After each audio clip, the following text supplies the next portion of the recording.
ইরানের পরমাণু স্থাপনায় যুক্তরাষ্ট্রের হামলা চালানো নিয়ে স্বয়ং মার্কিন প্রেসিডেন্ট ডোনাল্ড ট্রাম্প ঘোষণা দিয়েছিলেন হামলা নিয়ে চূড়ান্ত সিদ্ধান্ত জানাতে তার আরও 2 সপ্তাহ সময় লাগবে। কিন্তু সবাইকে অবাক করে দিয়ে মাত্র 2 দিনের মাথায় তিনি হামলা চালিয়ে বসেন। তবে এটিকে একটি সফল হামলা বলার পরও ইরানের পরবর্তী পদক্ষেপ নিয়ে উদ্বিগ্ন ট্রাম্প প্রশাসন। রয়টার্সের প্রতিবেদন থেকে জানা যায়, মার্কিন হামলার পর ইরান তার কৌশলগত অস্ত্র প্রয়োগ করতে পারে।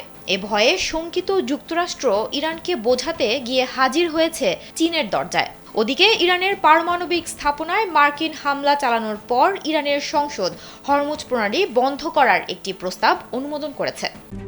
RICL TMX, যুগের পর যুগ স্থাপনা থাকে মজবুত।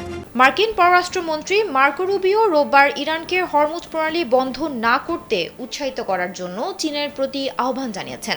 কেননা এ প্রণালী দিয়ে বিশ্বের প্রায় 20% তেল এবং গ্যাস সরবরাহ করা হয়।